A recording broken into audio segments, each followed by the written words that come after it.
ಬಂದಿದ್ದಾರೆ ಇವ್ರು ಸಾಮಾನ್ಯ ಮನುಷ್ಯ ಅಲ್ಲ, ಏನೋ ಮಿಸ್ಟೀರಿಯಸ್ ಮ್ಯಾನು. ಆ ಊರಿಗೆ ಬಂದಿದ್ದಾರೆ, ವಾಪಸ್ ಹೋಗಕ್ಕೆ ಆಗ್ತಾ ಇಲ್ಲ. ಏನಕ್ಕೆ ಹೋಗಕ್ಕೆ ಆಗ್ತಾ ಇಲ್ಲ? ನಡಿಯ ಬೆಂಗಳೂರಿಗೆ ಹೋಗೋಣ. ಚೆನ್ನಾಗಿದೆ. ಏನು ಇವ್ರ ಹೆಸರು? ಇದ್ ನೋಡು.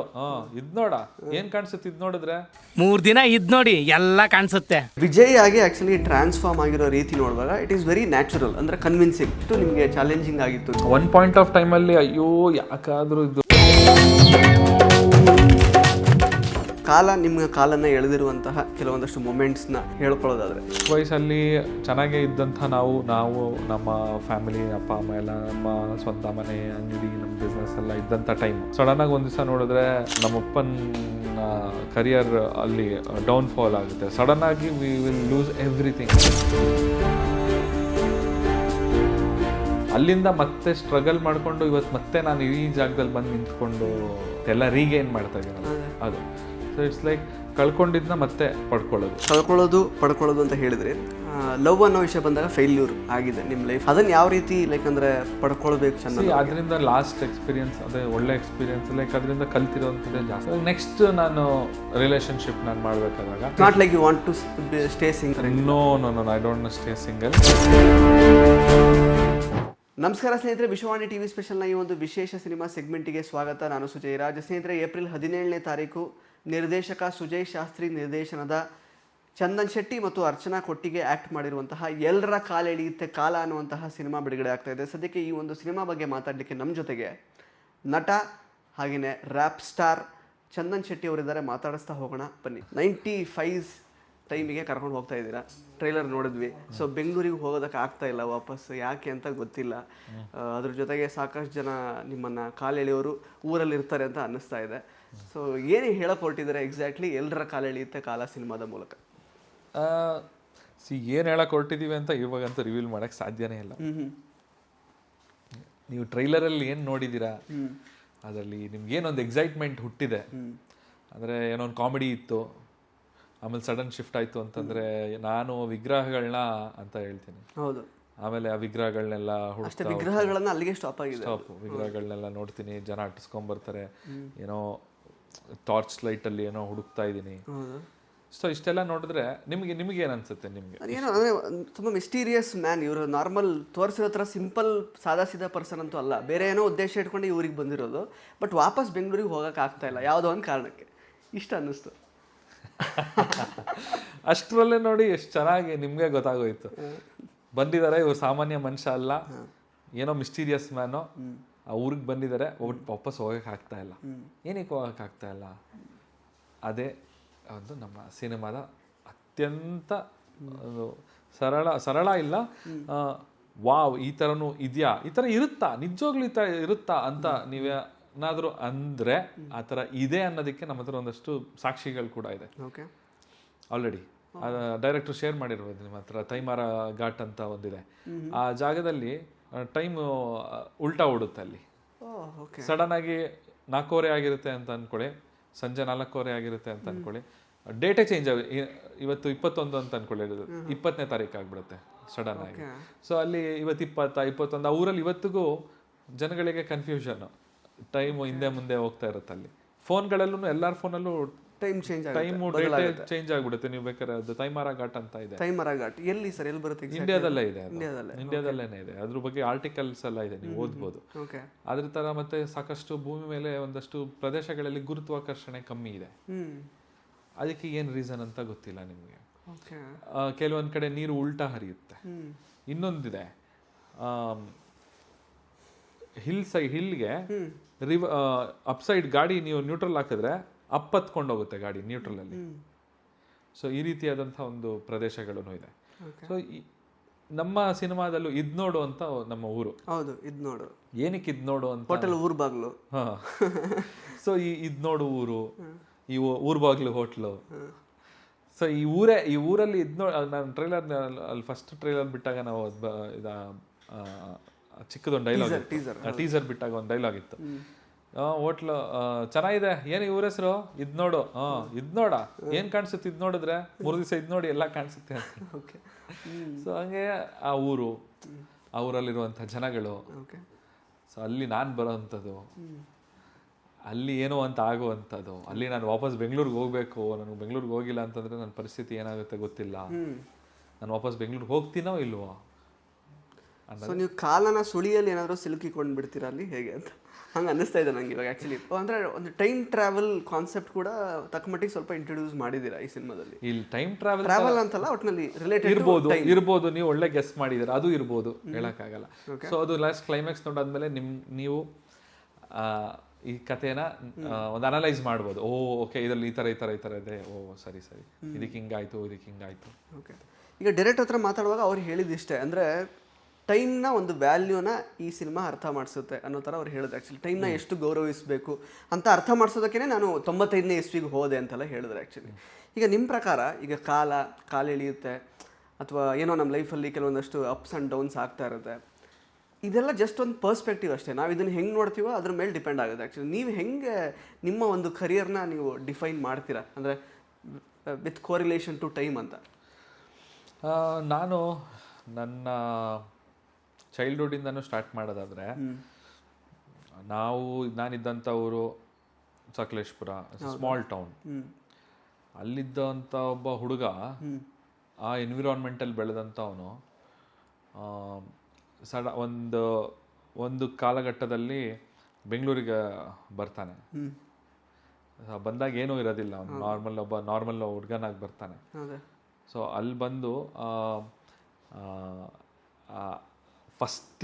ಅಂದರೆ ವಿತೌಟ್ ಎನಿ ಒಂದು ಸಪೋರ್ಟ್ ಅವನಾಗೇನೆ ಎಲ್ಲ ಮ್ಯೂಸಿಕ್ ಡೈರೆಕ್ಟರ್ಗಳನ್ನ ಮೀಟ್ ಮಾಡಿ ಅದರ ಆಪರ್ಚುನಿಟಿ ಕೇಳಿ ಒಂದು ಕಷ್ಟಪಟ್ಟು ಒಂದು ಸಕ್ಸಸ್ನ ಪಡ್ಕೊತಾನೆ.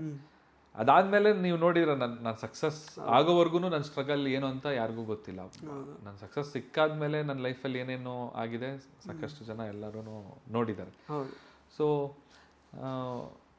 ಸಕ್ಸಸ್ ಸಿಕ್ತು, ಅದಾದಮೇಲೆ ಆ ಸಕ್ಸಸ್ನ ಮತ್ತೆ ಮೇಂಟೈನ್ ಮಾಡ್ಕೊಂಡು ಹೋಗಬೇಕು ಅಂತಂದಾಗ ಸಾಕಷ್ಟು ಬೇರೆ ಬೇರೆ ಸನ್ನಿವೇಶಗಳು ಎದುರಾಯಿತು. ಅದನ್ನೆಲ್ಲ ಹ್ಯಾಂಡಲ್ ಮಾಡಿಕೊಂಡು ಸೊ ಇವಾಗ ಮುಂದುವರ್ಕೊಂಡು ಹೋಗ್ತಾ ಇದ್ದೀವಿ. ಸೊ ಇನ್ನೆಲ್ಲ ನಾನು ನೋಡ್ತಾ ಹೋದಾಗ ಇಟ್ಸ್ ಆಲ್ ಡಿಸೈನ್ಡ್ ಅಂತ ಅನ್ಸುತ್ತೆ. It's all well designed by someone. ಯಾರೋ ಒಬ್ರು ನಮ್ಮ ಪ್ರಾಂಪ್ಟ್ ಬರೆದು ಎಂಟರ್ಟೈನ್ಮೆಂಟ್ ಥರ ನಮ್ಮನ್ನ ನೋಡ್ತಾ ಇದ್ದಾರೆ ಅಂತ ಅನ್ಸುತ್ತೆ. ನಮ್ಮ ಲೈಫ್ನ ಯಾರೋ ಒಬ್ರು ವಾಚ್ ಮಾಡ್ತಾ ಇದ್ದಾರೆ ಅಂತ ಅನ್ಸುತ್ತೆ. ಕರೆಕ್ಟ್. ಸೊ ಈ ನಿಮ್ಮ ಲೈಫಲ್ಲಿ ನಿಮ್ಮ ಒಂದು ಯಾವುದೋ ಒಂದು ಟೈಮ್ಲೆಸ್ ಮೆಮೊರಿ ಅಥವಾ ನಾನು ವಾಪಸ್ ಆ ಟೈಮಿಗೆ ಹೋಗೋಕೆ ಇಷ್ಟಪಡ್ತೀನಿ ಯಾವಾಗಲೂ, ಅದೇ ನನಗೆ ತಲೆಯಲ್ಲಿ ಬರ್ತಿರುತ್ತೆ ಅನ್ನೋದಾದರೆ ಯಾವುದು ಅಂತ? ನನ್ನ ಸ್ಟ್ರಗ್ಲಿಂಗ್ ಡೇಸ್. ಓಕೆ, ವಾಪಸ್ ಅಲ್ಲಿಗೆ ಹೋಗ್ಬೇಕಂತ ಅನಿಸುತ್ತೆ ಒಂದೊಂದ್ಸಲ. ಯಾಕಂದರೆ ಆ ಟೈಮಲ್ಲಿ ಒಂದು ಜೋಶ್ ಇರುತ್ತೆ, ಒಂದು ಫೈರ್ ಇರುತ್ತೆ. ಸಕ್ಸಸ್ ಇನ್ನೂ ಸಿಕ್ಕಿಲ್ವಲ್ಲ ನನಗೆ ಅನ್ಬೇಕಾದಾಗ ಒಂದು 20 ಅವರ್ ಕೆಲಸ ಮಾಡ್ತಿದ್ದೆ ನಾನು. ಒಂದು 4 ರಿಂದ 5 ಅವರ್ ರೆಸ್ಟ್ ಮಾಡಿ ಮಲಗ್ತಾ ಇದ್ದೆ. 20 ಅವರ್ಸ್ ಅಷ್ಟು ಸುಮ್ಮನೆ ಏನೋ ಒಂದು ಮ್ಯೂಸಿಕ್ ಒಟ್ಟಿನಲ್ಲಿ ಕುತ್ಕೊಂಡು ಕೆಲಸ ಮಾಡಬೇಕು. ಒಂದು 200-300 ಸಾಂಗ್ ಕ್ರಿಯೇಟ್ ಮಾಡಿದ್ದೆ ನಾನು ಆ ಟೈಮಲ್ಲಿ, ನನ್ನ ಸ್ಟ್ರಗ್ಲಿಂಗ್ ಡೇಸಲ್ಲಿ. ಎಷ್ಟೊಂದು ಆವಾಗ ಮಾಡಿರೋ ಕಂಪೋಸಿಷನ್ನ ಈಗ ಎತ್ಕೊಂಡು ಇಂಪ್ರೂವೈಸ್ ಮಾಡಿ ಇವಾಗ ರಿಲೀಸ್ ಮಾಡಿ. ಬಿಗ್ ಬಾಸ್ ಅಲ್ಲಿ ಒಂದು 50+ ಆಗಿತ್ತಲ್ಲ ಸರ್ ಅಲ್ವಾ? ಈಗಲೂ ಎಷ್ಟೋ ಜ್ಞಾಪಕ ಇದೆ ಈಗಲೂ ನಮಗೆ. ಆ್ಯಕ್ಚುಲಿ ಅದನ್ನೇ ಸಾಂಗ್ಸ್ ಮಾಡಿಬಿಟ್ಟಿರ್ತಿದ್ರೆ ಹೊರಗಡೆ ಬಂದು ಅದು ಎಷ್ಟೋ ಪಾಪ್ಯುಲರ್ ಆಗಿರ್ತೈತಿಲ್ಲ ಅದನ್ನು. ಹೌದು, ಅದು it has some other copyrighted thing. ಹೌದಾ? ನೀವೇ ಮಾಡಿದ್ರು ಕೂಡ? ಓಕೆ. ಬಟ್ ಅವ್ರ ಪ್ಲಾಟ್ಫಾರ್ಮಲ್ಲಿ ಮಾಡಿರೋದಾಗಿರೋದ್ರಿಂದ ಸೊ ಇಟ್ ಬಳಸ್ಕೊಳಕ್ಕಾಗಲ್ವ ಅದನ್ನು? With their permission I can. Because ಒಳ್ಳೊಳ್ಳೆ ಸಾಂಗ್ಸ್ ಇತ್ತು, ಅದರಿಂದನೇ ಜಾಸ್ತಿ ಜನಕ್ಕೆ ಕನೆಕ್ಟ್ ಆಗಿದ್ದು ಕೂಡ ನೀವು ಆ್ಯಕ್ಚುಲಿ ಬಿಗ್ ಬಾಸ್ ಮೇಲೆ. ಅದು ಆಲ್ರೆಡಿ ಅದು ಫೇಮಸ್ ಆಗೋಗ್ಬಿಟ್ಟಿತ್ತು, ಆ ಸಾಂಗ್ ಎಲ್ಲ ಫೇಮಸ್ ಆಗಿಬಿಟ್ಟಿತ್ತು. ಹೌದು. ಸೊ ಏನಕ್ಕೆ ಬಂದಿದ್ದು ಕಂಪೋಸಿಷನ್ ಮ್ಯಾಟ್ರು? ಕಂಪೋಸಿಷನ್ ಅದೇ ನೀವು ಆ್ಯಕ್ಚುಲಿ ಅದೇ ನೀವು ಯಾವುದು ಟೈಮ್ಲೆಸ್ ಮೆಮೊರಿ ಅಥವಾ ಯಾವುದು ನಿಮಗೆ ಇಷ್ಟಪಡ್ತೀರಾ, ಯಾವ ಒಂದು ಮೆಮೊರಿ ಆ ಟೈಮ್ ಹೋಗೋಕೆ ಇಷ್ಟಪಡ್ತೀರಾ? ಬಿಕಾಸ್ ಆಗಿದ್ದಂಥ ಫೈರು ಇವಾಗ ಸ್ವಲ್ಪ ಆ್ಯಕ್ಚುಲಿ ಇದೆ, ಫೈರ್ ಇದೆ, ಇಲ್ಲ ಅಂತಲ್ಲ. ಬಟ್ ಐ ಹ್ಯಾವ್ ಸೀನ್ ಅಲ್ವಾ. ಸೊ ಅವಾಗ ನಾನು ಸ್ಟ್ರಗಲ್ ಮಾಡ್ತಿದ್ದೆ, ಸಕ್ಸಸ್ ಬೇಕು, ನನಗೊಂದು ರೆಕಗ್ನಿಷನ್ ಬೇಕು ಅಂತ ಸ್ಟ್ರಗಲ್ ಮಾಡ್ತಿದ್ದೆ. ನಾವು ಐ ಹ್ಯಾವ್ ಇಟ್, ಬಟ್ ಆ ಒಂದು ಫೀಲ್ ಇಲ್ಲ ಇವಾಗ ನನಗೆ. ಬೇಕು ಬೇಕು ಬೇಕು ಬೇಕು ಅನ್ನೋದು. ಬಟ್ ಇನ್ನು ನೆಕ್ಸ್ಟ್ ಲೆವೆಲ್ಗೆ ಹೋಗ್ಬೇಕು ಅನ್ನೋದಿದೆ. ಎಸ್. ಸೊ ಈಗ ವಿಜಯ್ ಆಗಿ ಆ್ಯಕ್ಚುಲಿ ಟ್ರಾನ್ಸ್ಫಾರ್ಮ್ ಆಗಿರೋ ರೀತಿ ನೋಡುವಾಗ ಇಟ್ ಈಸ್ ವೆರಿ ನ್ಯಾಚುರಲ್, ಅಂದರೆ ಕನ್ವಿನ್ಸಿಂಗ್. ಟ್ರೈಲರಲ್ಲಿ ನೋಡುವಾಗ ಎಲ್ಲೂ ಏನೋ ತುಂಬ ಕಷ್ಟಪಟ್ಟು ನಟಿಸ್ತಾ ಇದ್ದಾರೆ ಅಂತ ಎಲ್ಲೂ ಅನ್ನಿಸ್ತಾ ಇಲ್ಲ. ಚಂದನ್ ಶೆಟ್ಟಿ ಅವರು he is into the character, ಅದು ಗೊತ್ತಾಗ್ತಿದೆ. ಮತ್ತು ಮಾತಾಡೋ ಶೈಲಿ ಆಗಿರ್ಬೋದು ಎಲ್ಲ ಆ ಒಂದು ಸಿನಿಮಾದ ಮೂಡ್ಗೆ ತಕ್ಕ ಹಾಗೇನೆ ಇದೆ. ಸೊ ಎಷ್ಟು ನಿಮಗೆ ಚಾಲೆಂಜಿಂಗ್ ಆಗಿತ್ತು ವಿಜಯ್ ಆಗಿ ಟ್ರಾನ್ಸ್ಫಾರ್ಮ್ ಆಗೋದು ಅಂತ? ಫಸ್ಟ್ ತಲೆ ಹೇರ್ ಸ್ಟೈಲ್ ಚೇಂಜ್ ಮಾಡಬೇಕಾಗಿತ್ತು. ನನಗೆ ತುಂಬಾ ಚಾಲೆಂಜಿಂಗ್ ಆಗೋಯ್ತು. ಒನ್ ಪಾಯಿಂಟ್ ಆಫ್ ಟೈಮಲ್ಲಿ ಅಯ್ಯೋ ಯಾಕಾದ್ರೂ ಇದು ಅಂದರೆ ನನ್ನ ಇದೆಲ್ಲ ಶೇವ್ ಮಾಡಿಕೊಂಡೆ, ಆ ಕಾಸ್ಟ್ಯೂಮ್ ಹಾಕಿದ್ರೆ ಮಾತ್ರ ನಾನು ಚೆನ್ನಾಗಿ ಕಾಣ್ತಾ ಇದ್ದೀನಿ. Okay, check shirt bell bottom pant ಹಾಕೊಂಡ್ರೆ ಮಾತ್ರ ಆ ಹೇರ್ ಸ್ಟೈಲು, ಆ ಮೀಸೆ ಇಷ್ಟು ಸೈಡ್ ಲಾಕ್ ಇಷ್ಟುದ ಬಿಟ್ಟಿದ್ದೀನಿ, ಹಿಂಗೆ ಮೀಸೆ ಬಿಟ್ಟಿದ್ದೀನಿ, ಗಡ್ಡ ಇಲ್ಲ, ಹಿಂಗೆ ಸೈಡ್ ವೇಸ್ ಕ್ರಾಪ್ ತಗೊಳ್ಳೋ ಥರ ಹೇರ್ ಕಟ್ ಮಾಡಿಸ್ಕೊಂಡಿದ್ದೀನಿ. ಚೆಕ್ ಶರ್ಟು ಇದಾಕಿದ್ರೆ ಕ್ಯಾಮ್ರಾ ಮುಂದೆ ಬಂದರೆ ಕ್ಯಾರೆಕ್ಟರ್ ಸಕ್ಕದಾಗಿ. ಪ್ಯಾಕಪ್ ಆದ್ಮೇಲೆ ನಾನು ನಾರ್ಮಲ್ ಬಟ್ಟೆ ಹಾಕೊಂಡ್ರೆ ನನಗೆ ಆ ಹೇರ್ ಸ್ಟೈಲು ಆ ಇದರಲ್ಲಿ ತುಂಬಾ ಆಲ್ಮೋಸ್ಟ್ ಆ ಸಿನಿಮಾ ಶೂಟಿಂಗ್ ಮುಗಿದು ಬಾಗೋರ್ಗು ತುಂಬಾ ಕಷ್ಟ ಆಯ್ತು. ಓಕೆ, ಸೊ ಈಗ ನಿಮ್ಮ ಜೊತೆಗೆ ಈಗ ವಸಂತ ಅಂದರೆ ವಿಜಯ್ನ ಬಾಳ್ನಲ್ಲಿ ಒಂದು ವಸಂತ ಕಾಲವನ್ನು ಇಂಟ್ರೊಡ್ಯೂಸ್ ಮಾಡೋದಕ್ಕೆ ವಸಂತ ಅನ್ನೋ ಕ್ಯಾರೆಕ್ಟರ್ ಕೂಡ ಇದೆ, ಪ್ಲೇಡ್ ಬೈ ಅರ್ಚನಾ ಕೊಟ್ಟಿಗೆ. ಅಂದರೆ ಮಹಂತೇಶ್ ಹಿರಾಮಠ್ ಆಗಿರ್ಬೋದು, ಮತ್ತು ರಾಕೇಶ್ ಪೂಜಾರಿ ಅವರು, ತಾರಾ ಮೇಡಮ್ ಅವ್ರು ಬರ್ತಾರೆ, ಪ್ಲಸ್ ಆ ಕಡೆ ಲಾಸ್ಟಲ್ಲಿ ಟ್ರೈಲರಲ್ಲಿ ದತ್ತಣ್ಣ ಅವ್ರು ಬರ್ತಾರೆ. ಒಂದು ಆನ್ಸಂಬಲ್ ಕಾಸ್ಟ್, ಒಂದು ತುಂಬ ದೊಡ್ಡ ತಾರಾ ಬಳಗ ಇರುವಂತಹ ಒಂದು ಸಿನಿಮಾ ಇದು. ಸೊ ಹಿಂಗೆ ಇರುತ್ತೆ ಆ್ಯಕ್ಚುಲಿ ಎಕ್ಸ್ಪೀರಿಯನ್ಸ್ ಓವರ್ ಆಲ್ ಪ್ರೇಕ್ಷಕರಿಗೆ ಸಿನಿಮಾ ನೋಡುವಾಗ ಅಂತ? ಇಲ್ಲ, ಇದು ಪಾತ್ರಗಳು ಇವಾಗ ಎಲ್ಲ ಲೆಜೆಂಡರಿ ಆಕ್ಟರ್ಸ್ ಹೆಸರು ಹೇಳಿದ್ರೆ ನೀವು, ಅವರೆಲ್ಲ ಆ ಪಾತ್ರ ಒಳಗಡೆ ಹೆಂಗೆ ಹೋಗ್ಬಿಡ್ತಾರೆ ಅಂತ ಹೇಳಿದ್ರೆ ಅದು ಅವರೇನೆ ಆ ಪಾತ್ರನೇ ಅವರು ರಿಯಲಿಸ್ಟಿಕ್ ಆಗಿ ಅನಿಸ್ಬಿಡುತ್ತೆ. ಸೊ ಅವ್ರ ಜೊತೆ ಎಲ್ಲ ಸ್ಕ್ರೀನ್ ಶೇರ್ ಮಾಡಿರೋದು ನಿಜವಾಗ್ಲೂ ನನ್ನ ಮೊದಲನೇ ಸಿನಿಮಾದಲ್ಲಿ ನಾನು ರಿಯಲಿ ವೆರಿ ಲಕ್ಕಿ. ಆ್ಯಂಡ್ ಕಲಿಯೋಕ್ಕೆ ತುಂಬ ಸಿಕ್ತು. ಎಲ್ಲ ಸೀನಿಯರ್ ಆ್ಯಕ್ಟರ್ಸ್ಗಳು ಎಲ್ಲರ ಆಶೀರ್ವಾದ ಪಡ್ಕೊಂಡೆ. ತುಂಬ ಚೆನ್ನಾಗಿ ಟ್ರೀಟ್ ಮಾಡಿದ್ರು ಎಲ್ಲರೂ. ಆ್ಯಂಡ್ ಹೇಳ್ಕೊಡೋರು, ಅವ್ರಿಗಾಗಿರೋಂಥ ಎಕ್ಸ್ಪೀರಿಯನ್ಸ್ಗಳನ್ನ ಶೇರ್ ಮಾಡೋದು ತುಂಬ ಚೆನ್ನಾಗಿತ್ತು. ಆ್ಯಂಡ್ ಸುಜಯ್ ಶಾಸ್ತ್ರಿ ಅವರು ಅಷ್ಟೇ ತುಂಬ ಚೆನ್ನಾಗಿ ಕ್ಯಾಸ್ಟಿಂಗ್ ಮಾಡಿದ್ದಾರೆ ಆ ಪಾತ್ರಗಳಿಗೆ. ಅವರು ತುಂಬ ಚೆನ್ನಾಗಿ ಹೋಗ್ತಾರೆ. ದತ್ತಣ್ಣ ನೋಡಿದ್ರೆ ಅವರು ಲಾಸ್ಟ್ ಒಂದು ಶಾರ್ಟಲ್ಲಿ ಬರ್ತಾರೆ. ಸೊ ಸಿನಿಮಾದಲ್ಲೂ ಕೂಡ ಅದೇ ರೀತಿ ಇರುತ್ತೆ ಅವ್ರ ಕ್ಯಾರೆಕ್ಟರು. ಆ್ಯಂಡ್ ಥಿಯೇಟ್ರಲ್ಲಿ ಕುತ್ಕೊಂಡು ನೋಡಿದಾಗ ಸಿನಿಮಾ ಪ್ರೇಕ್ಷಕರಿಗೆ, ರಿಯಲ್ ಸಿನಿಮಾ ಪ್ರೇಕ್ಷಕರಿಗೆ ತುಂಬ ಖುಷಿಯಾಗುತ್ತೆ. ಸ್ಪೆಷಲಿ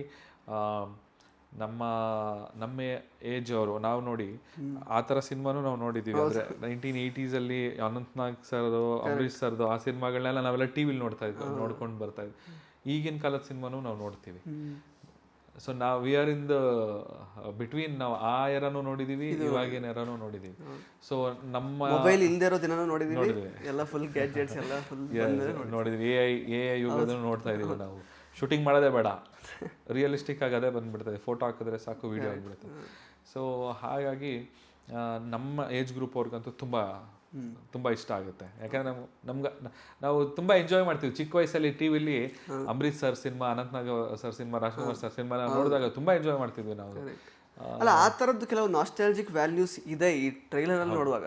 ಅದೇ ಆ ಥರ ಸಿನಿಮಾಗಳನ್ನ ನೆನಪಿಸುವಂತಹ ಕೆಲವೊಂದು ಅಂಶಗಳಿದೆ. ಅಂದರೆ ಫಾರ್ ಎಕ್ಸಾಂಪಲ್ ಕೊಂಡು ಹೋದ ಆಗಿರ್ಬೋದು, ಮತ್ತೆ ರಾಜ್ಕುಮಾರ್ ಅವ್ರದ್ದು ಕಾಮನ ಬಿಲ್ಲು ಟೈಪ್ಸ್, ಮತ್ತೆ ಸಮಯದ ಗೊಂಬೆ ಟೈಪ್ಸ್, ಕೆಲವು ಆ ಥರದ್ದು ಸ್ವಲ್ಪ ಎಲಿಮೆಂಟ್ಸ್ ಇದ್ದಂಗೆ ಅನ್ನಿಸ್ತು. ಮತ್ತೆ ಕಾಮಿಡಿ ಅಂತ ಬಂದಾಗ ಗೌರಿ ಗಣೇಶ ಆ ಥರದ್ದೆಲ್ಲ. ಮತ್ತೆ ಎಲ್ಲ ಮಹಂತೇಶ್ ಅವರದ್ದು ಪಾತ್ರ ಆಗಿರ್ಬೋದು, ರಾಕೇಶ್ ಪೂಜಾರಿ, ಅಂದ್ರೆ ಅವರಿಬ್ರದ್ದು ತುಂಬಾ ನಿಮ್ ಜೊತೆಗೆ ಇರುತ್ತೆ ಇಡೀ ಸಿನಿಮಾ. ರಾಕೇಶ್ ಪೂಜಾರಿ ಅವ್ರದ್ದು ನಮ್ದು ತುಂಬಾ ಕಾಂಬಿನೇಷನ್ ಶಾರ್ಟ್ಸ್ ತುಂಬಾ ಇದೆ. ಸೆಕೆಂಡ್ ಹಾಫ್ ಅಲ್ಲಿ ಆಕ್ಚುಲಿ ನಾವಿಬ್ರು ಕಾಂಬಿನೇಷನ್ ತುಂಬಾ, ನಿಮ್ಮಿಬ್ರು ಶೋಲ್ಡರ್ ಮೇಲೆ ಇರುತ್ತೆ ಸೆಕೆಂಡ್ ಹಾಫ್ ಅಂತ ಹೇಳಿದ್ರು ಡೈರೆಕ್ಟರ್. ಹೌದು. ಹೆಂಗಿತ್ತು ರಾಕೇಶ್ ಜೊತೆಗೆ ಆಕ್ಟ್ ಮಾಡಿದ ಎಕ್ಸ್ಪೀರಿಯನ್ಸ್? Very cute. ಪಾಪ ತುಂಬಾ ಮಿಸ್ ಮಾಡ್ಕೊಂತೀವಿ ನಾವು ಇವತ್ತು ಅವ್ರನ್ನ. ತುಂಬ ಚೆನ್ನಾಗಿ ಆ್ಯಕ್ಟ್ ಮಾಡಿದ್ದಾರೆ. ತುಂಬ ಹೆಸರು ಮಾಡಿದಂಥವ್ರು ಕಾಮಿಡಿ ಫೀಲ್ಡಲ್ಲಿ. ಈ ಸಿನಿಮಾದಲ್ಲಿ ಅವರು ಜೀವಂತವಾಗಿ ಕಾಣಿಸ್ಕೊತಾರೆ. ಅರ್ಚನಾ ಕೊಟ್ಟಿಗೆ ಅವ್ರ ಜೊತೆಗೆ ಆ್ಯಕ್ಟ್ ಮಾಡಿದ ಅನುಭವ?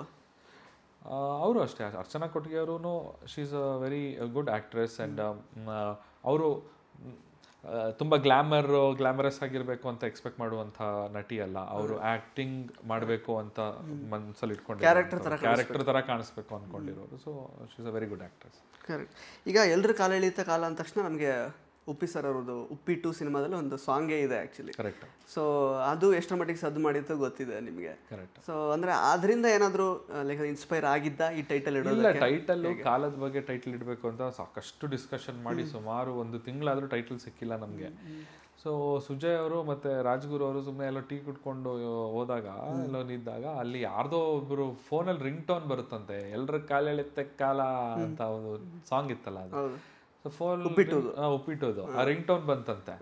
ಆ ರಿಂಗ್ ಟೋನ್ ಎಲ್ರ ಕಾಲ ಎಳಿತೆ ಕಾಲ ಚೆನ್ನಾಗಿದೆ ಅಲ್ವಾ, ನಮ್ದು ಕಾಲನೇ ನಮ್ದು ಅದೇ ಅಲ್ವಾ, ಎಲ್ರ ಕಾಲ ಎಳೆದ ಚೆನ್ನಾಗಿದೆ ಅಲ್ವಾ, ಎಲ್ಲ ಡಿಸ್ಕಸ್ ಮಾಡಿದ್ರು ಚೆನ್ನಾಗೇ ಇದೆ ಅಂತ ಅಂದ್ಬಿಟ್ಟು ಅದೇ. Sir, Kanakapura shooting memories plus ಅಂದರೆ ಅಲ್ಲಿದ್ದಂತಹ ದಿನಗಳು ಹೆಂಗಿತ್ತು, ಶೂಟಿಂಗ್ ಅನುಭವ ಅದೆಲ್ಲ ಹೇಳೋದಾದ್ರೆ? ಅದು ಕೆರಳಾಳ್ ಸಂದ್ರ ಅಂತ ಊರ ಹೆಸರು. ತುಂಬ ಚೆನ್ನಾಗಿತ್ತು ಆ ಹಳ್ಳಿ ವಾತಾವರಣ. ಇವತ್ತಿಗೂ ಆ 1980s ಹೆಂಗಿದೆ ಫೀಲ್ ಅದೇ ರೀತಿ ರಿಟೈನ್ ಮಾಡ್ಕೊಂಡಿದ್ದಾರೆ ಊರಲ್ಲಿ. ಒಂದು ರೋಡ್ ಒಂದು ಮಾತ್ರ ಇದಾಕಿದ್ರು, ಸಿಮೆಂಟ್ ರೋಡ್ ಮಾಡಿದ್ರು. ಅದು ಬಿಟ್ಟರೆ ಇನ್ನು ವಾತಾವರಣ, ಮನೆ ಮುಂದೆ ಹಸು ಕಟ್ಕೊಳ್ಳೋ ಅಂಥದ್ದು, ಕುರಿ ಕಟ್ಕೊಳ್ಳೋ ಅಂಥದ್ದು, ಮನೆ ಮುಂದೆ ಕೋಳಿ ಸಾಕೊಳ್ಳೋ ಅಂಥದ್ದು, ಸಂಜೆ ಆಯಿತು ಅಂತ ಹೇಳಿದ್ರೆ ಈ ದೇವಸ್ಥಾನಗಳಲ್ಲಿ ಭಜನೆ ಆಗುವಂಥದ್ದು. ಸೊ ಇದೆಲ್ಲ ಎಕ್ಸ್ಪೀರಿಯನ್ಸ್ ತುಂಬ ಚೆನ್ನಾಗಿತ್ತು. ಅಂದರೆ ನನಗೆ ತುಂಬ ಹೆಲ್ಪ್ ಆಯಿತು. ಆ ಊರಲ್ಲಿರೋರ್ನೆಲ್ಲ ಅಬ್ಸರ್ವ್ ಮಾಡ್ತಾ ಇದ್ದೆ ನಾನು, ಹೆಂಗಿರ್ತಾರೆ, ಅವ್ರು ಹೆಂಗೆ ನಡೀತಾರೆ, ಇವ್ರು ಹೆಂಗೆ ನಡೀತಾರೆ, ಒಬ್ಬರದ್ದು ಸ್ಟೈಲೆಲ್ಲ ಅಬ್ಸರ್ವ್ ಮಾಡೋದು. ನಾನೇನಾದರೂ ಅವ್ರ ಸ್ಟೈಲಲ್ಲಿ ಏನಾದರೂ ಸ್ವಲ್ಪ ಕಾಪಿ ಮಾಡಿದ್ದೀನಿ ಆ ಥರದ್ದು. ಕೆಲವೊಂದು ಆ ಊರಲ್ಲೇ ಯಾರೋ ಏನೋ ಮಾಡ್ತಾ ಇರ್ತಾರೆ, ಹಿಂಗೇನೋ ತಲೆ ಕೆರ್ಕೊಂತ ಇರ್ತಾರೆ, ನೋಡ್ಬಿಡು ನಾನು ಹೆಂಗೆ. ಓಕೆ. ಸೊ ಆ ಥರದ್ದು ಚೆನ್ನಾಗಿತ್ತು ಎಕ್ಸ್ಪೀರಿಯನ್ಸ್. ಚಂದನ್ ಅವರೇ, ನಿಮ್ಮ ಲೈಫಲ್ಲಿ ಅಂದರೆ ಈ ನಿಮ್ಮ ಕಾಲನ್ನು ಎಳೆದಿರುವಂತಹ ಕೆಲವೊಂದಷ್ಟು ಮೊಮೆಂಟ್ಸ್ನ ಅಂದರೆ ನೀವು ಹೇಳ್ಕೊಳ್ಳೋದಾದರೆ ಯಾವುದೆಲ್ಲ ಮೊಮೆಂಟ್ಸ್ ಇದೆ ಆ ಥರದ್ದು? ಅದೇ ಕಾಲು ಎಳೆದಿರೋದು ಅಂತ ಹೇಳಿದ್ರೆ, ಅಥವಾ ವಿತ್ ಟೈಮ್ ಅದೇನಾದರೂ ಆ ಟೈಮಲ್ಲಿ ಕಾಲು ಎಳೆದಿತ್ತು ಅಂತ ಅನಿಸಿದ್ದು ಆಮೇಲೆ ಚೇಂಜ್ ಆಗಿದ್ದು ಉಂಟಾ, ಇಲ್ಲ ಅದೆಲ್ಲ ಲರ್ನಿಂಗ್ ಲೆಸನ್ ಅಂತ ಅನಿಸಿದ್ದು ಉಂಟಾ, ಹೇಗೆ ಅಂತ? ಇಲ್ಲ, ಅಫ್ಕೋರ್ಸ್ ನಾನು ಇವತ್ತಿಗೂ ಏನಂತ ಹೇಳ್ತೀನಿ ಅಂತ ಹೇಳಿದ್ರೆ, ಪ್ರತಿಯೊಬ್ಬ ಮನುಷ್ಯನಿಗೂ ಅವನಿಗೇನೋ ಒಂದು ಫೇಲ್ಯೂರ್ ಆಯಿತು ಅಂತ ಹೇಳಿದ್ರೆ ಅದು ಒಂದು ಪಾಠ ಅಷ್ಟೇ ಆಗುತ್ತೆ. ಅದರಿಂದ ಲಾಸ್ ಏನಿಲ್ಲ. ಅದು ಆ್ಯಕ್ಚುಲಿ ಒಳ್ಳೇದೇ. ಅದು ಸಕ್ಸಸ್ಸಿಂದ ಕಲಿಯುವಂಥದ್ದೇನೂ ಇಲ್ಲ, ಫೇಲ್ಯೂರಿಂದನೇ ಮಾತ್ರ ನೀವು ಕಲಿಯೋಕ್ಕಾಗೋದು. ನೀವು ಫೇಲ್ ಆದಾಗ್ಲೇ ನಾನು ಫೇಲ್ ಆಗಿಬಿಟ್ಟೆ, ಯಾಕೆ ಫೇಲ್ ಆದೆ ಅಂತ ಆಗಲೇ ನೀವು ಅನಲೈಸ್ ಮಾಡ್ತೀರಾ. ಸಡನ್ನಾಗಿ ಸಕ್ಸಸ್ ಸಿಕ್ಬಿಟ್ರೆ ನನ್ಗೆ ಸಕ್ಸಸ್ ಸಿಕ್ಬಿಡ್ದು, ಯಾಕಂದ್ರೆ ಏನಿದೆ ಅಲ್ಲಿ ಮತ್ತೆ ನೆಕ್ಸ್ಟ್ ನೀವು ಅನಲೈಸೇ ಮಾಡಲ್ವಲ್ಲ ನೆಕ್ಸ್ಟ್ ಹೋಗಿ. ಸೊ ಹಾಗಾಗಿ ನನ್ನ ಲೈಫಲ್ಲೂ ಅಷ್ಟೇ ಸಾಕಷ್ಟು ಏಳು ಬೀಳುಗಳು ಸಾಕಷ್ಟು ನೋಡ್ಕೊಂಡು ಬಂದಿದ್ದೀನಿ. ಚಿಕ್ಕ ವಯಸ್ಸಲ್ಲಿ ಚೆನ್ನಾಗೇ ಇದ್ದಂಥ ನಾವು ನಮ್ಮ ಫ್ಯಾಮಿಲಿ, ಅಪ್ಪ ಅಮ್ಮ ಎಲ್ಲ ನಮ್ಮ ಸ್ವಂತ ಮನೆ, ಅಂಗಡಿ, ನಮ್ಮ ಬಿಸ್ನೆಸ್ ಎಲ್ಲ ಇದ್ದಂಥ ಟೈಮು ಸಡನ್ನಾಗಿ ಒಂದು ದಿವಸ ನೋಡಿದ್ರೆ ನಮ್ಮಪ್ಪನ ಕರಿಯರ್ ಅಲ್ಲಿ ಡೌನ್ಫಾಲ್ ಆಗುತ್ತೆ. ಸಡನ್ನಾಗಿ ವಿ ವಿಲ್ ಲೂಸ್ ಎವ್ರಿಥಿಂಗ್ ಅಂತಂದರೆ ಎವ್ರಿಥಿಂಗ್, ಝೀರೋ ಬ್ಯಾಲೆನ್ಸ್. ಸೊ ಸಖತ್ತಾಗಿದ್ದವ್ರು ಸಡನ್ನಾಗಿ ಒಂದು ದಿವಸ ಏನೂ ಇಲ್ಲ, ರೋಡಲ್ಲಿ ನಿಂತ್ಕೊಳ್ಬೇಕು ಅಂತಂದಾಗ, so that shift is there. So ಅದು ಅಲ್ಲಿಂದ ಮತ್ತೆ ಸ್ಟ್ರಗಲ್ ಮಾಡಿಕೊಂಡು ಇವತ್ತು ಮತ್ತೆ ನಾನು ಈ ಜಾಗದಲ್ಲಿ ಬಂದು ನಿಂತ್ಕೊಂಡು ಮತ್ತೆಲ್ಲ ರೀಗೇನ್ ಮಾಡ್ತಾ ಇದ್ದೀನಲ್ಲ ಅದು. ಸೊ ಇಟ್ಸ್ ಲೈಕ್ ಕಳ್ಕೊಂಡಿದ್ದನ್ನ ಮತ್ತೆ ಪಡ್ಕೊಳ್ಳೋದು. ಸೊ ಇಟ್ಸ್ ಲೈಕ್ ಕಳ್ಕೊಳ್ಳೋದು ಮತ್ತೆ ಪಡ್ಕೊಳ್ಳೋದು, ಕಳ್ಕೊಳ್ಳೋದು ಮತ್ತೆ ಪಡ್ಕೊಳ್ಳೋದು. So this is the cycle. Okay. ಈಗ ಪಡ್ಕೊಳ್ಳೋದು ಅಂತ ಹೇಳಿದ್ರೆ, ಲವ್ ಅನ್ನೋ ವಿಷಯ ಬಂದಾಗ ಫೇಲ್ಯೂರ್ ಆಗಿದೆ ನಿಮ್ಮ ಲೈಫಲ್ಲಿ, ಅಂದರೆ ಜನ ಅದನ್ನು ನೋಡ್ತಾ ಇರೋ ರೀತಿ, ಅದನ್ನು ಯಾವ ರೀತಿ ಲೈಕ್ ಅಂದರೆ ಪಡ್ಕೊಳ್ಬೇಕು ಅನ್ನೋ ಥರ ಒಂದು ಐಡಿಯಾ ಇದೆ ಚೆನ್ನಾಗಿ. ಅದರಿಂದ ಲಾಸ್ಟ್ ಎಕ್ಸ್ಪೀರಿಯನ್ಸ್, ಅದೇ ಒಳ್ಳೆ ಎಕ್ಸ್ಪೀರಿಯನ್ಸ್, ಲೈಕ್ ಅದರಿಂದ ಕಲ್ತಿರೋವಂಥದ್ದೇ ಜಾಸ್ತಿ. ಸೊ ನೆಕ್ಸ್ಟ್ ನಾನು ರಿಲೇಶನ್ಶಿಪ್ ನಾನು ಮಾಡಬೇಕಾದಾಗ you are open for it. Okay. It's not like you want to stay single ಆ ಥರ? No, I don't stay single. ಅಂದರೆ nobody should stay single actually. Okay. ಎಲ್ಲರಿಗೂ ಜೀವನದಲ್ಲಿ ಸಂಗಾತಿ ಅನ್ನೋದು ಇರಲೇಬೇಕು, ಇಟ್ಸ್ ಕಂಪಲ್ಸರಿ. ಸೊ ಹೌದು, ಅಫ್ಕೋರ್ಸ್ ಇಬ್ರು ಒಂದು ಗಂಡ ಹೆಂಡತಿ ಒಟ್ಟಿಗೆ ಇದ್ದಾಗ ಎಲ್ಲೋ ಅಲ್ಲಿ ಇಲ್ಲಿ ಸಣ್ಣ ಪುಟ್ಟದ್ದು ಪ್ರತಿಯೊಂದು ಮನೆಯಲ್ಲೂ ಚಿಕ್ಕ ಪುಟ್ಟ ಗಲಾಟೆಗಳಾಗೋದು ಸಹಜ. ಸೊ ಹಂಗಂತ ಅಂದ್ಬಿಟ್ಟು ನಾನು ಒಬ್ಬನೇ ಇದ್ಬಿಡ್ತೀನಿ ಅನ್ನೋದಕ್ಕೆ ಸಾಧ್ಯ ಇಲ್ಲ. ಅದು ಹಂಗಿರ್ಬೇಕು ಅಂತಂದರೆ ನೀವು ಎಲ್ಲರೂ ಸಾಧು ಸಂತರುಗಳಾಗಬೇಕು. ಸೊ ಅದು ಆ mentality, mind set, state of mind ಬೇರೆ ಅದು. ಸೊ ನನಗೆ ಆ ಥರ ಏನಿಲ್ಲ. ಸೊ ನೋಡೋಣ, ಒಳ್ಳೆ ಸದ್ಯದಲ್ಲೇ ನಿರೀಕ್ಷಿಸಬಹುದಾ? ಸದ್ಯದಲ್ಲಂತೂ ಇಲ್ಲ, ಸದ್ಯದಲ್ಲಿಲ್ಲ. ಖಂಡಿತವಾಗ್ಲೂ ನನ್ನ ಐಡಿಯಾ ಇದೆ. ಎಲ್ಲದಕ್ಕೂ ಕಾಲ ಕೂಡಿ ಬರಬೇಕು. ಎಸ್. ಇನ್ನು ಸಿನಿಮಾದಲ್ಲಿ ಟುನ್ ಟುನ್ ಅಂತ ಒಂದು ಸಾಂಗ್, ಅಂದರೆ ಪ್ರಮೋಷನಲ್ ಸಾಂಗ್ ಅನ್ಸುತ್ತೆ, ರಾಗಿಣಿ ದ್ವಿವೇದಿ ಅವರಿದ್ದಾರೆ. ಸೊ ಆ ಸಾಂಗ್ ಅಂದರೆ ಕಂಪ್ಲೀಟ್ಲಿ ಲೈಕ್ ಅಂದರೆ ಸಿನಿಮಾದ ಕಾನ್ಸೆಪ್ಟಿಗೆ ಏನು ಸಂಬಂಧ ಇಲ್ಲ. ಐ ಆಮ್ ಜಸ್ಟ್ ಹೋಪಿಂಗ್ ಅದು ಸಿನಿಮಾದಲ್ಲಿ ಬರಬಾರ್ದು ಅಂತ, ಇಲ್ಲ ಲಾಸ್ಟ್ ಅಲ್ಲೋ ಅಥವಾ ಮೊದಲು ಸ್ಟಾರ್ಟಿಂಗ್ ಅಲ್ಲಿ. ಇಲ್ಲ, ಸಿನಿಮಾ ಮಧ್ಯದಲ್ಲಿ ಬರುತ್ತೆ, ಅದರ ನಾನು ಇರೋದಿಲ್ಲ ಅದರಲ್ಲಿ. ಆ ಥರ ನಾನು ಏನ್ ಪ್ರಮೋಷನ್ ವಿಡಿಯೋ ಏನಿದೆ ಆ ವಿಡಿಯೋ ಬರೋದಿಲ್ಲ, ಬಟ್ ಸಾಂಗ್ ಇರುತ್ತೆ. ಆದ್ರೆ ಆ ಸಿನಿಮಾ ಒಳಗಡೆ ಅದಕ್ಕೆ ಹೆಂಗ್ ಬೇಕು ಹಂಗಿರುತ್ತೆ. ಹಾಗಾದ್ರೆ ಓಕೆ. ಇಲ್ಲಾಂದ್ರೆ ಅದು ಕಂಪ್ಲೀಟ್ಲಿ ಸಿಂಕ್ ಇಲ್ಲ ಹಂಗ್ ಬರಲ್ಲ. ನಿಮ್ಗೆ ಮಜಾ ಮಾಡ್ತೀರಾ, ಆ ಸಾಂಗ್ ಬಂದಾಗ ಮಜಾ ಮಾಡ್ತೀರಾ ನೀವು. Okay. So overall impact wise ಅಂದರೆ ಈ ಸಿನಿಮಾ ಪ್ರೇಕ್ಷಕರ ಮೇಲೆ ಯಾವ ರೀತಿ ಇಂಪ್ಯಾಕ್ಟ್ ಕೊಡ್ಬೋದು, ಪ್ಲಸ್ ನಿಮ್ಮ ಒಂದು ಆ್ಯಕ್ಟಿಂಗ್ ಕರಿಯರ್ಗೆ ಈ ಸಿನಿಮಾ ಎಷ್ಟು ಬೂಸ್ಟ್ ಕೊಡ್ಬೋದು ಅಂತ ನಿಮಗೆ ಅನ್ಸುತ್ತೆ? ನನಗೇನು ಗೊತ್ತಾ, ನಾನು ಒಂದು ಒಳ್ಳೆ ಸಿನಿಮಾ ಮಾಡಬೇಕು, ನನ್ನ ಜೀವನದಲ್ಲಿ ಅಟ್ಲೀಸ್ಟ್ ಒಂದಾದ್ರೂ ಒಂದು ಒಳ್ಳೆ ಸಿನಿಮಾ ಮಾಡಬೇಕು ಅಂತ ಒಂದು ಆಸೆ ಇದೆ. ಸೊ ಈ ಸ್ಕ್ರಿಪ್ಟ್ ನಾನು ಆಯ್ಕೆ ಮಾಡ್ಕೋಬೇಕಾದ್ರೆ ಅದೇ ಅಂತ ಅನ್ಕೊಂಡು ಮಾಡಿದೆ, ಒಂದು ಒಳ್ಳೆ ಪ್ರಯತ್ನ ಮಾಡೋಣ ಅಂತ. ಸೊ ವಿಭಿನ್ನ ಪ್ರಯತ್ನಗಳಿಗೆ ನಾನು ಯಾವತ್ತೂ ಓಪನ್. ಆ್ಯಕ್ಟಿಂಗ್ಗೆ ಜಾಸ್ತಿ ಪ್ರಾಮುಖ್ಯತೆ ಇರುವಂಥ ಪಾತ್ರಗಳಿಗೆ I am always there. So ಹಾಗಾಗಿ ಈ ಸಿನಿಮಾ ನಿಜವಾಗ್ಲೂ ಅವೆರಡೂ ಇರುವಂಥದ್ದು. ಆ್ಯಕ್ಟಿಂಗಲ್ಲಿ ಪ್ರಾಮುಖ್ಯತೆ ಇದೆ, ಸೊ ಹಾಗಾಗಿ ಒಪ್ಕೊಂಡಿರುವಂಥದ್ದು. ಆ್ಯಂಡ್ ನಾನು ಡೈರೆಕ್ಟ್ರಿಗೆ ಮುಂಚೆನೇ ಕೇಳಿದೆ ನಾನು, ಸರ್ ನಾನು ನಿಜವಾಗ್ಲೂ ನನ್ನ ಕೈಲಿ ಪಾತ್ರ ಮಾಡೋಕ್ಕೆ ಫಸ್ಟ್ ನೋಡಿ ಒಂದು ವರ್ಕ್ಶಾಪೆಲ್ಲ ನೋಡಿ ನನ್ನ ಕೈಲಿ ಆ್ಯಕ್ಟಿಂಗ್ ಮಾಡೋಕ್ಕೆ ಆದರೆ ಮಾತ್ರ ನೀವು ಮಾಡಿಸಿ, ಇಲ್ಲಾಂದರೆ ಬೇಕಾದ್ರೆ ಚೇಂಜ್ ಮಾಡಿ ದಯವಿಟ್ಟು ಹಂಗೆ ಹೇಳಿದೆ ನಾನು, ಬೇಜಾರು ಮಾಡ್ಕೊಳ್ಳಲ್ಲ ನಾನು. ಆಮೇಲೆ ವರ್ಕ್ಶಾಪ್ ಎಲ್ಲ ಮಾಡೋ ಇಲ್ಲ ನೀವು ಮಾಡ್ತೀರಾ, ನೀವು ಮಾಡಿಸ್ತೀನಿ, ನಿಮ್ಮ ಹತ್ರ ಇದೆ, ನಿಮ್ಮ ಒಳಗಡೆ ಕಲೆ ಇದೆ, ಅದು ನಾನು ತೆಗಿಸ್ತೀನಿ, ನನಗೆ ಗೊತ್ತು, ನಾನು ಮಾಡ್ತೀನಿ. ಆ್ಯಂಡ್ ಮೋರ್ ಓವರ್ ನಾನು ಯಾಕೆ ಸುಜಯ್ ಅವ್ರನ್ನ ಚೂಸ್ ಮಾಡಿದೆ ಅಂತಂದರೆ ರಂಗಭೂಮಿಯಿಂದ ಬಂದವರು ಅವರು, ಮತ್ತು ನಮ್ಮ ರಾಜ್ಗುರು ಅವರು ಅವರೆಲ್ಲ ನನಗೆ ಟೀಚರ್ಸ್ ಥರ. ನಾನು ಹಂಗೇನೆ ನಾನು ಅವ್ರನ್ನ ಅಕ್ಸೆಪ್ಟ್ ಮಾಡ್ಕೊಂಡಿದ್ದು. Maybe Chandan Shetty popularity ಇರ್ಬೋದು, ಬಟ್ ಈ ಫೀಲ್ಡಿಗೆ ಆತ ಹೊಸಬ. ಸೊ ಅವರೂ ಫಸ್ಟ್ಗೆ ಅವರು ಅದೇ ಹೇಳಿದ್ರು, ಸರ್ ನೀವು ಚಂದನ್ ಶೆಟ್ಟಿ, ನೀವು ರ್ಯಾಪರು, ಬಟ್ ಸಿನಿಮಾದಲ್ಲಿ ನೀವು ಹೊಸಬ್ರು ಸರ್.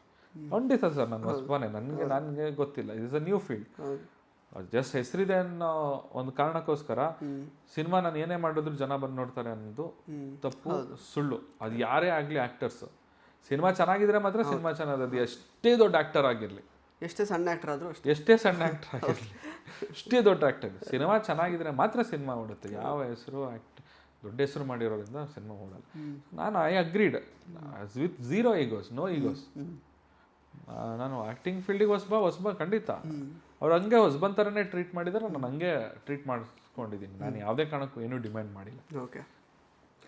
ಸೊ ಜನಗಳಿಗೆ ಏನು ಎಕ್ಸ್ಪೆಕ್ಟ್ ಮಾಡಿಕೊಂಡು ಏಪ್ರಿಲ್ 17ನೇ ತಾರೀಕು ಈ ಸಿನಿಮಾ ನೋಡಕ್ಕೆ ಬರಬೇಕು? ಚಂದನ್ ಅಫ್ಕೋರ್ಸ್ ಬೇರೆ ಥರನೇ ನೋಡುವಂತಹ ಒಂದು ಪ್ರಯತ್ನ ಆಗುತ್ತೆ. ನಾಸ್ಟಾಲಜಿಕ್ ಫೀಲು, ಈ ಒಂದು ಬರ್ತಾ ಇರುವಂತಹ ಕ್ರೈಮ್ ಸಿನಿಮಾಗಳಾಗಿರ್ಬೋದು, ವೈಲೆಂಟ್ ಸಿನಿಮಾಗಳಾಗಿರ್ಬೋದು, ಹೊಡಿ ಸಿನಿಮಾಗಳಾಗಿರ್ಬೋದು, ಏನೋ ವಿಚಿತ್ರ ಸಿನಿಮಾಗಳಾಗಿರ್ಬೋದು, ಅವೆಲ್ಲದ್ರ ಮಧ್ಯದಲ್ಲಿ ಒಂದು ಮುದ್ದಾಗಿ, ಒಂದು ಕ್ಯೂಟಾಗಿ ಕಾಮಿಕಲ್ ಸಸ್ಪೆನ್ಸ್ ಇರುವಂತಹ ಒಂದು ಸಬ್ಜೆಕ್ಟು 2 ಅವರಲ್ಲಿ ಕಥೆನ ಹೇಳುವಂಥ ಪ್ರಯತ್ನ ಮಾಡಿದ್ದೀವಿ. ತುಂಬ ಚೆನ್ನಾಗಿ ಮೂಡ್ ಬಂದಿದೆ. ಪಾತ್ರಧಾರಿಗಳು ಎಲ್ಲರೂ ಅವ್ರವ್ರ ಪಾತ್ರ ತುಂಬ ಚೆನ್ನಾಗಿ ಮಾಡಿದ್ದಾರೆ. ಇಂಥ ಪ್ರಯತ್ನಗಳು ಕನ್ನಡದಲ್ಲಿ ಗೆಲ್ಲಬೇಕು. ಯಾಕಂದರೆ ಸ್ಮಾಲ್ ಬಜೆಟ್ ಮೂವಿಗಳು ನಶಿಸಿ ಹೋದರೆ ಮತ್ತೆ ಅದು ವಾಪಸ್ ಬರೋಕ್ಕೆ ಸಾಧ್ಯನೇ ಇಲ್ಲ. ಮತ್ತೆ ಯಾರು ಮಾಡೋಕ್ಕೂ ಅದನ್ನು ಮುಂದೆ ಬರೋದಿಲ್ಲ ಪ್ರೊಡ್ಯೂಸರ್ಗಳು. ಸೊ ಎಲ್ಲ ದೊಡ್ಡ ಬಜೆಟ್ ಸಿನಿಮಾಗಳು ಮಾಡ್ತಾ ಇದ್ದಾರೆ, ಮಲ್ಟಿ ಲ್ಯಾಂಗ್ವೇಜಸ್ಸು, ಪ್ಯಾನ್ ಇಂಡಿಯಾ ಅಂತೆಲ್ಲ ಮಾಡ್ತಾ ಇದ್ದಾರೆ.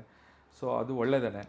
But at the same time ಈ ಥರ ಚಿಕ್ಕ ಬಜೆಟ್ ಸಿನಿಮಾಗಳು, ಈ ಥರ ಮುದ್ದಾದ ಕಥೆಗಳು ಗೆಲ್ಲಬೇಕು.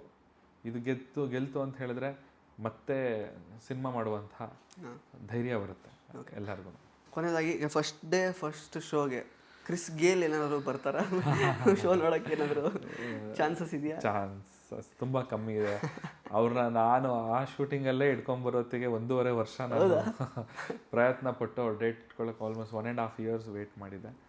ಸೊ 17ನೇ ತಾರೀಕು ಶೂಟಿಂಗ್ ರಿಲೀಸ್ ಇಟ್ಕೊಂಡು ಇವತ್ತು ಅವ್ರಿಗೆ ತಪ್ಪಾಗ್ಬಿಡುತ್ತೆ, ಕರೆಯೋಕ್ಕಾಗಲ್ಲ. ಬಟ್ ನೀವು ಹೇಳೋ ಥರ ಬಂದಿದ್ರೆ ಮಜಾ ಇರೋಲ್ಲ. ಸಖತ್ತಾಗಿರೋದು. ಆ್ಯಕ್ಚುಲಿ ಕ್ರಿಸ್ ಗೇಲ್ ಬಂದಿದ್ದಾರೆ, ಫುಲ್ಲು ಪ್ರಚಾರ ಆಗಿರೋದು. ಕರೆ. ಒಳ್ಳೇದಾಗಲಿ ಚಂದನ್ ಅವರೇ. ಈ ಸಿನಿಮಾದಿಂದ ನಿಮ್ಮ ಆ್ಯಕ್ಟಿಂಗ್ ಕರಿಯರ್ ಇನ್ನಷ್ಟು ಚೆನ್ನಾಗಾಗಲಿ, ಪ್ಲಸ್ ಸಂಭಾವನೆ ಕೂಡ ಜಾಸ್ತಿ ಆಗಲಿ ನಿಮಗೆ as an actor. All the best. ಎಲ್ಲರ ಕಾಲ ಎಳೆಯುತ್ತೆ ಕಾಲ. ಏಪ್ರಿಲ್ 17ಕ್ಕೆ ನಾವೆಲ್ಲರೂ ವೇಟ್ ಮಾಡ್ತಾ ಇದ್ದೀವಿ. Thank you so much.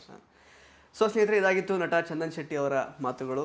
ಇದೇ ಏಪ್ರಿಲ್ 17ನೇ ತಾರೀಕು ಎಲ್ಲರ ಕಾಳೆ ಏಳುತ್ತೆ ಕಾಲ ಅನ್ನುವಂತಹ ಸಿನಿಮಾ ನಿಮ್ಮ ಸಮೀಪದ ಚಿತ್ರಮಂದಿರದಲ್ಲಿ ಬಿಡುಗಡೆ ಆಗ್ತಾ ಇದೆ. ದಯವಿಟ್ಟು ಈ ಸಿನಿಮಾನ ಚಿತ್ರಮಂದಿರದಲ್ಲೇ ನೋಡಿ. ಧನ್ಯವಾದಗಳು. ಇಂಟ್ರೆಸ್ಟಿಂಗ್ ಮತ್ತು ಇನ್ಫಾರ್ಮೇಟಿವ್ ವಿಡಿಯೋಗಳನ್ನ ಮಿಸ್ ಮಾಡ್ಕೋಬೇಡಿ. ಈಗಲೇ ಸಬ್ಸ್ಕ್ರೈಬ್ ಮಾಡಿ.